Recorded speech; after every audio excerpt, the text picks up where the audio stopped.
Shakespeare sonnet number 18 shall I compare thee to a summer's day. इस sonnet को line by line क्या word by word समझाऊंगा, लेकिन इससे पहले थोड़ा सा कुछ सेकंड में इसका एक बैकग्राउंड ले लेते हैं। शेक्सपियर ने इस सोनेट को 1592 से 1597 के बीच लिखा था और ये सोनेट 1609 में पब्लिश हुई थी। इस सोनेट में शेक्सपियर अपने फ्रेंड और पैट्रॉन मिस्टर डब्ल्यू एच को एड्रेस कर रहे हैं। पैट्रॉन क्या होता है? पोएट को जो संरक्षण देता है अपने यहाँ, उसी को बोलते हैं पैट्रॉन। तो शेक्सपियर का पैट्रॉन और फ्रेंड कौन था? Mister W H. अब मिस्टर डब्ल्यू एच का फुल नाम क्या है, पूरा नाम क्या है? Most probably William Herbert. तो विलियम हर्बर्ट की इस पोएम में खूब तारीफ की गई है।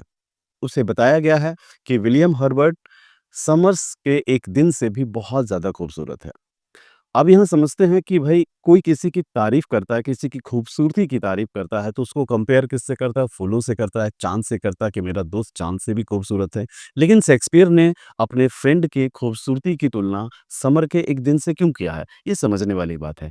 ऐसा इसलिए क्योंकि इंग्लैंड में समर के दिन को सबसे खूबसूरत माना जाता है। तो जो खूबसूरती का पैमाना में सबसे ऊपर है, उसी से कंपेयर किया जाएगा ना। तो क्या ये पोएम खूबसूरती के तारीफ के बारे में है?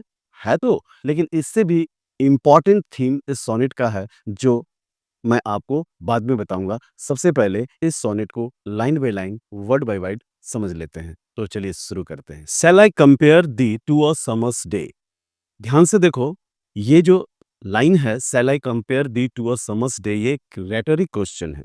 रेटरिक क्वेश्चन में क्या है कि यहाँ शेक्सपियर कुछ पूछ नहीं रहा है कि मैं तुम्हारी तुलना समर के एक दिन से करूं या ना करूं, बल्कि शेक्सपियर बता रहा है कि बड़ी जोरदार तरीके से बता रहा है कि मैं तुम्हारी तुलना समर के एक दिन से नहीं करूंगा।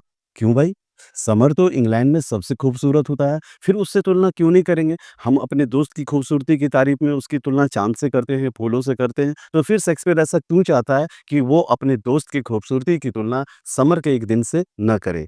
रीजन है इसका ये कि शेक्सपियर मानता है कि उसका फ्रेंड की खूबसूरती जो है, उसका फ्रेंड जो है, वो समर के एक दिन से भी बहुत ज़्यादा खूबसूरत है। इसीलिए वो उससे उसकी तुलना नहीं करना चाहता। मज़े वाली बात ये है कि शेक्सपियर यहाँ तुलना कर भी रहा है और कह भी रहा है कि हम तुम्हारी तुलना समर के एक दिन से नहीं करना चाहते हैं। अब अगले लाइन को देखते हैं, जो इस बात को असर्ट करता है, इस बात को कन्फर्म करता है। दूसरे लाइन में इस बात को अफ़र्म कैसे किया गया है, कैसे कन्फर्म किया गया है? दूसरा लाइन पढ़िए क्या है? "Thou art more lovely and more temperate।" इसका क्या मतलब हुआ कि मैं तुम्हारी तुलना समर के एक दिन से नहीं करूंगा, इसलिए नहीं करूंगा क्योंकि दो आर्ट माने यू आर, तुम हो, मोर लवली, ज्यादा प्यारे।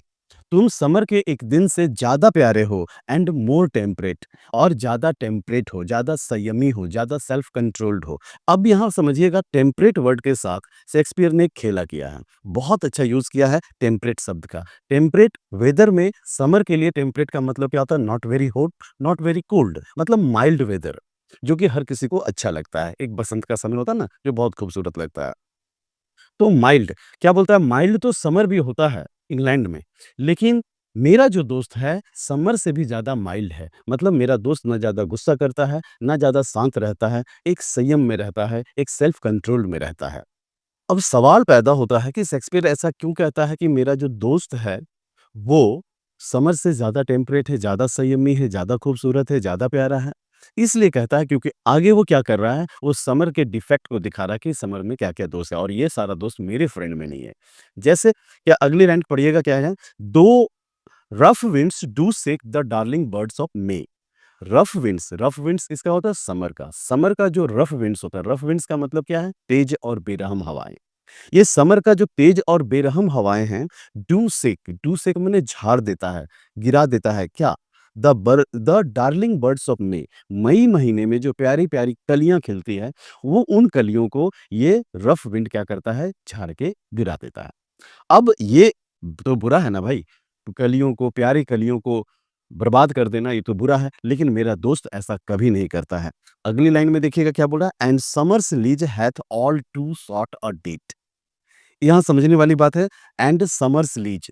समर का जो लीज होता है, लीज क्या होता है? वो जो प्रॉपर्टी या लैंड लैंड प्लॉट किसी को हम लोग भाड़े पर कुछ समय के लिए देते हैं, तो उसी को लीज देना कहते हैं। तो लीज का यहाँ मतलब क्या है, एक पीरियड से है, टाइम से है, लाइफ स्पैन से है, जीवन काल से है। समर का जो जीवन काल होता है, हैथ मतलब has, all too short a date. Summer के जीवन काल के पास बहुत कम समय होता है। कहने का क्या मतलब हो गया कि समर का जो ड्यूरेशन होता है वो बहुत छोटा होता है। तो क्या शेक्सपियर के दोस्त का ड्यूरेशन बहुत बड़ा है? बिल्कुल। ये कैसे? यहाँ आपके दिमाग में क्वेश्चन आ रहा होगा और ये क्वेश्चन आना चाहिए। जो शेक्सपियर बोल रहा है कि समर का बहुत छोटा समय होता है, समर बहुत कम समय के लिए आता है, तो क्या शेक्सपियर का दोस्त बहुत ज़्यादा समय के लिए है, हमेशा के लिए है? ये क्वेश्चन बरकरार रखिएगा, इसका आंसर लास्ट में आपको ज़रूर मिलेगा। तो चलते हैं अगले stage. Sometimes too hot the eye of heaven shines. इसका क्या मतलब है? समटाइम्स मतलब कभी-कभी, बीच-बीच में। टू हॉट बहुत ज़्यादा गर्म, इतना ज़्यादा गर्म कि बर्दाश्त ना हो, बहुत ज़्यादा हॉट। और अगला क्या है? The eye of haven. The eye of haven क्या होता है? हेवन का मीनिंग क्या है? स्वर्ग, पैराडाइज। पैराडाइज कहाँ है? आकाश में, स्काई में। और आकाश का आंख, द आई ऑफ हेवन, आकाश का आंख, ये क्या हुआ? आकाश का सेंटर, स्काई का सेंटर। सेंटर ऑफ स्काई क्या होता है? सन, सूरज। मतलब सिंपल मीनिंग क्या है द आई ऑफ हेवन का? स्काई, सूरज। तो सूरज क्या होता है? जो सन होता है वो कभी-कभी बहुत तेज चमकता है, बहुत ज़्यादा तेज चमकता है। And often his gold complexion deemed. और प्रायः क्या होता है कि उसका जो सुनहरा रंग है, सूरज का जो सुनहरा रंग है, मतलब उसका जो धूप है, उसका जो सनशाइन है, वो डिम्ड हो जाता है। तो कभी-कभी भैया सूरज बहुत तेज चमकता है, तो कभी-कभी उसका जो सुनहरा रंग है, उसका जो धूप है, वो फेड हो जाता है, धूमिल हो जाता है, फीका पड़ जाता है। तो काहे का खूबसूरत सूरज भैया समर, समर का जो सूरज है वो कभी-कभी बहुत तेज चमकता है और कभी-कभी फीका पड़ जाता है, तो ऐसे में हम समर को कैसे खूबसूरत बोल सकते हैं? समर उतना खूबसूरत नहीं है जितना कि मेरा दोस्त है, ऐसा कहना चाहता है शेक्सपियर। अब चलते हैं अगले लाइन में। अब देखिए 7वीं लाइन में क्या लिखा है, 7वीं लाइन से ये पोएम थोड़ा-सा ट्विस्ट हो रहा है, ये सोनेट थोड़ा-सा बदल रहा है। यहाँ पर समझिएगा, and every fair from fair sometime declines. Shakespeare यहाँ मुद्दा को थोड़ा-सा जनरलाइज़ कर रहा है। अब सिर्फ सूरज की बात नहीं कर रहा, हर चीज़ की बात कर रहा है जो खूबसूरत होता है। क्या कह रहा है? एंड और एवरी फेयर, हर सुंदर चीज़, फ्रॉम फेयर, सुंदर से सुंदर चीज़, समटाइम्स डिक्लाइन, कभी ना कभी क्या होता है वो नष्ट हो जाता है। डिक्लाइन कर जाता है मतलब बेकार हो जाता है, खत्म हो जाता है। कैसे खत्म हो जाता है? बाय चांस और नेचर्स चेंजिंग कोर्स। तो कोई भी खूबसूरत चीज़, सुंदर से सुंदर चीज़ वो नष्ट हो जाता है, किसके द्वारा नष्ट हो जाता है? तो चांस के द्वारा, अपनी किस्मत के द्वारा। यहाँ पर देखिए बाय फेट, बाय चांस हर खूबसूरत चीज़ खत्म हो जाता है। चांस बोलने से मतलब क्या है? मान लीजिए कोई सुंदर लड़की है, उसका कोई एक्सीडेंट हो जाए तो उसकी खूबसूरती नष्ट हो सकती है। इस तरह से खूबसूरत चीज़ भी बाय चांस नष्ट हो सकती है। दूसरा जो खूबसूरत चीज़ को नष्ट करने वाला है वो क्या है?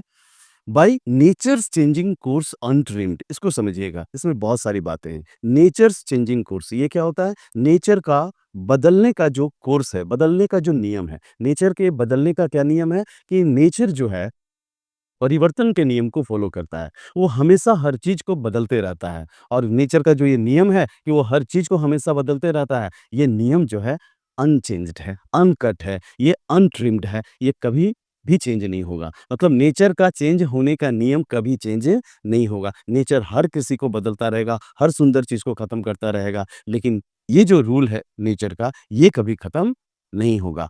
तो इस तरह से आप क्या समझ रहे हैं कि यहाँ पर जो है शेक्सपियर इस बात को जनरलाइज़ करके बोल रहा है कि जहाँ खूबसूरत से खूबसूरत चीज़ नष्ट हो जाएगा, नेचर उसको बदल देगा, चांस उसको बदल देगा, लेकिन क्या कहना चाहता है शेक्सपियर? क्या उसका दोस्त का खूबसूरती नष्ट नहीं होगा? चलिए ये तो ट्विस्ट है, क्लाइमेक्स अभी बाकी है दोस्त, अगले स्ट्रेंजा में। अभी तीसरे क्वाट्रेन में क्या देखते हैं, तीसरे स्ट्रेंजा में क्या देखते हैं? क्या लिखा? बट से स्टार्ट किया है। बट का मतलब लेकिन, मतलब ऊपर के बाद से कंट्रास्ट आ रहा है यहाँ पे। क्या कंट्रास्ट आ रहा है वो समझिए। जहाँ समर की खूबसूरती नष्ट हो सकती है, ऐसा शेक्सपियर कहता है और समर की ही नहीं, कोई भी खूबसूरत से खूबसूरत चीज़ नष्ट हो जाएगा बाय चांस और बाय नेचर चेंजिंग कोर्स, है ना? लेकिन, लेकिन क्या? The eternal summer shall not fade. Thy eternal summer, यहाँ समझने वाली बात है, समझिए। दाई का मतलब क्या हुआ? तुम्हारा, योर। एटर्नल का मतलब क्या होता है? अमर, जो कभी समाप्त ना हो, कभी नष्ट ना हो। समर, लेकिन तुम्हारा अमर समर कभी नष्ट नहीं होगा, कभी फेड नहीं होगा। ये समर कहाँ से आ गया? इस समर का क्या मतलब है? एकदम सिंपल है भैया, समझ लो। समर किसका सिंबल होता है? समर किसका संकेत होता है? ब्यूटी का, सुंदरता का। तो यहाँ पर समर का मतलब है ब्यूटी।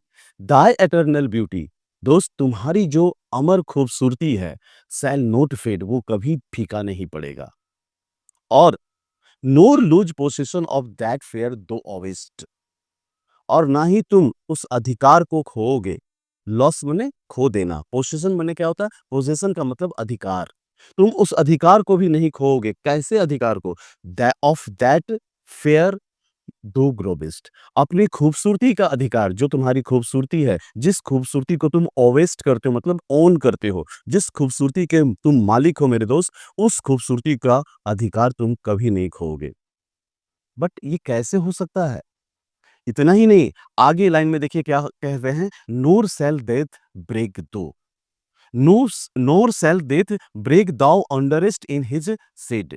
और इतना ही नहीं, मौत भी जो होगा ना, मौत भी ये ब्रेक नहीं कर सकता है, मौत भी ये घमंड तुमको नहीं दिखा सकता है कि दाउ वंडरेस्ट, कि तुम आ जाओ, तुम घूमो, तुम फिरो कहाँ? इन हिज सेड, उसकी छाया में। मौत भी तुम्हें अपनी छाया में बुला नहीं सकती है। सिंपल मीनिंग पकड़ते हैं तो क्या होता है, क्या कहना चाहता है शेक्सपियर? कि मौत भी तुम्हारा कुछ बिगाड़ नहीं सकती है। बट ये कैसे संभव है कि शेक्सपियर का दोस्त कोई आवे हयात पी के आया है क्या, कि वो मरेगा नहीं?